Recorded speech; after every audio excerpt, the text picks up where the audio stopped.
when you teach me theoretically, when you just tell me what it is, I don't get it. I don't understand it. I was very, very poor academically back then when I was in secondary school. But then if you can show me, if you can make me see it, like make me touch it, I would understand it better. Like tell me, okay, this one, this is what we are calling the technology. This one, is what we are calling probably the knob or the camera or whatever. Like we can see it and then we can relate it to it. And then give me room to think by myself. Because every individual in this platform has an inherent gift in them. So what we observed was that the educational system, the learning system, is supposed to bring out the inherent traits, abilities, gifts that you have inside of you, and at the end of the day, help you to nurture it grow so much that by the time you are out, the platform that you have is helping you bring the best out of you, and it's not killing you. It is. Right? So these are some of the things that I observed in learning, while I was learning. But then I was able to leverage technology, I was able to, so you can just help me go to my slide. Yeah, thanks. The next one. So this was the traditional classroom that I was talking about that was demanding for change. Next slide. This is the rote learning system where you have to memorize everything before you can understand it, which is not supposed to be so. You need to see it, right? And then it builds you up. Then the next slide. All of these are clamoring for change. And then we know that it is always what? The chalk and duster now. Guys, is it always the chalk and duster or probably the marker? Right? This is not supposed to. Alright, then we move on. And then we zoom into the future, because this is the future that Daddy was talking about integrating, infusing technology into education. Now, I want to depict your future for you. You are not supposed to finish from the Edu-Tech department. And then at the end of the day, you are one of those millions or the thousands of people that you have, graduates that we have in the whole of the nation that cannot add value back into the system. You don't want to do that. What you want to become is that you want to put in your every best to learn all that it is that you need to learn here, and put in your every best, whatever diligence it might cost you, whatever it is it's going to take you, to put in your every best to learn all of these things, and then add value to it. Now I'm going to show you the future, what the future is going to be looking like. Yeah, let's go to the next slide. Now it's a future that, because we are not changing, right? Or getting stuck. But this is a future where you and I smile while we learn. This is a future when you and I have fun while we learn. This is a future where you and I, the system is bringing out the best in us and helping us to be creative and design a system that impacts the society and adds value to the system. Next one, you can see the future of education technology. This is the future of education technology where you have people leveraging augmented realities, virtual realities. These guys are literally seeing what you are teaching them. That's exactly what the EdTech department is designing you to become. They are designing you to become an instructional designer. They are designing you to become an educational technologist. They are designing you to become innovator, so that by the time that you are out of this department, by the time you are out of this school, you will become an individual who's not depending on anybody, who's not relying on anybody, who's not depending on the government or probably the school to call you back and then give you a lecturing position job because you are out of school. Right? You become a system of your own that value to the system, and you are a creator. You know Steve Jobs now? You know Elon Musk? Who else do you know? You know Bill Gates? Who else do you know? Come on, tell me, come on, bring it on, come on. Zuckerberg? Who else? You know quite a number of these people. All of these guys was tertiary institution students like you guys, right?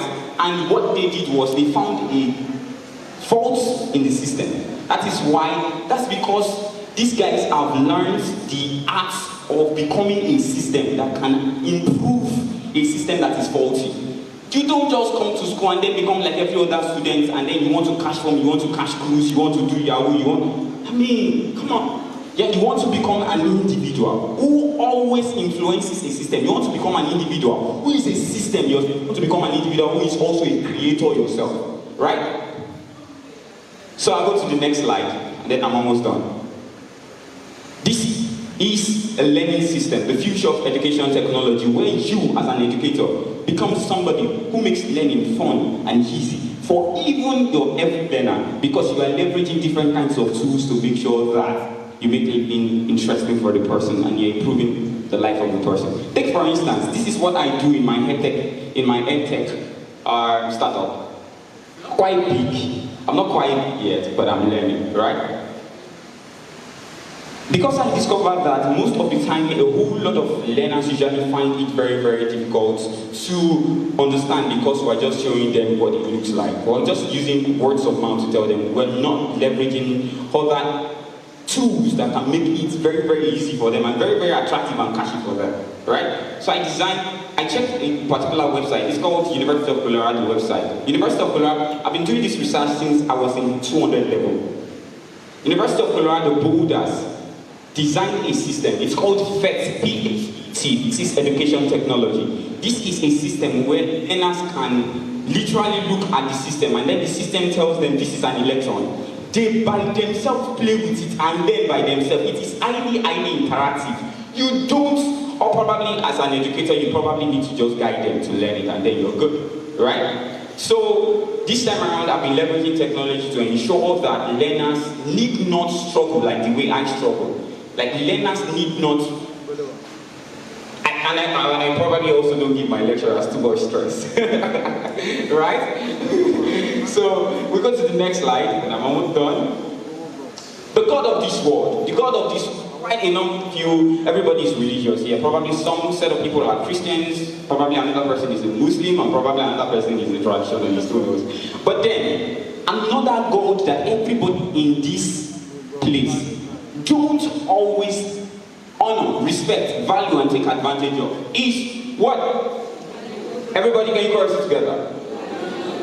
One man once told me one day, he said, yes, we have a God in the vertical axis who is there and who sees everybody, who monitors the affairs of the world. But then there is another God on this earth. It controls everything, literally everything. This God can literally control politics. He can control literally anything. I wouldn't want to say this, but then I probably should say it. Do you know that some set of people manipulated Google, Facebook, got data, and they got to know this. I probably shouldn't say it. But then, Google has a way, technology has a way of influencing you, and then they can know the statistics of people who want a particular thing at a particular time. It's super, super much than this. I can't take my time to explain. But then, leverage this God, because this is a God, and it's a tool that is going to make learning easy for you. Take for instance, you want to learn about website development, or you want to learn about UX design, or you want to learn about coding, programming, you want to learn, what do you want to learn about? Graphics design, whatever. You want to learn it, right? Ask this God. You don't need to, even if you have sinned, this God will forgive you. Even if you are done, this God will forgive you. This God, I don't know how I'm going to explain it to you guys. This is going to save your life, and it's going to compress time for you in the sense that you most likely might have 20 years. All this wahala that you've been having all this while, all the wahala that you've been having all this while, you probably have a subject that you don't understand. Leverage this. And then the next tool I'm going to be taking you to is the app 1, the app 2, and the app 3, YouTube. Like I told you, there was a particular course that we did in physics. It's called classical mechanics. Classical mechanics has to do with, I think this is my last slide probably. So classical mechanics has to do with you have a system. Take for instance, you have this fan. You have a fan, a ceiling fan. And then you have to look at the ceiling fan and then design a model of equation for the ceiling fan. You have to probably look at anything that is moving, that is in motion, and then you have to design a system for it. Like this laptop, you just look at it and you don't design an equation for it. You don't get. How would a lecturer explain that to me and then I'll get it? So I checked online on YouTube and I saw one guy just posted the video on our platform, on the WhatsApp platform, and I saw it and I was like, whoa. That was the first time I was being exposed to you. So I saw the video and then I accessed it, I checked it out. I watched all the videos from A to Z, everything from A to Z. And then by the time we were done with the course, by the time we were done, we were going to do tests. The lecturer repeated exactly the same question from inside that video that I watched. All the questions, word for word, I'm telling you, they repeated it, word for word. Like I was literally in the exam hall like this, and I was just writing. And guys were like, guy, Alpha, what is your problem? You're looking at this one and you can design an equation for it. This laptop that everybody does not understand. I've literally learned it on YouTube. Right? And at the end of the day, I had A's. You guys have been blaming yourself. You've been saying probably you had 45 and you probably have been having 50 or you probably have been having carryover, so many carryover. I tell you the truth. It's actually because you've been super lazy. Let me say it that way. Right? In essence, I'm trying to say, subscribe to this platform. Get as many resources as possible. Leverage it and become the best that you can ever be. And the best that you can ever be that the system is preparing you for. This system is preparing you for is to become a system, a creator. And then become somebody who provides a solution to every problem in the world. My next slide. Yeah, thank you. For questions and clarification, don't hesitate to get in touch, right? And then put it up. The last slide is going to be my phone number, 081-8282-9520. And my name is Smart Godwin Micah. And that's my WhatsApp line. Yeah. Thank you, Daddy. Thank you, sir. Thank you.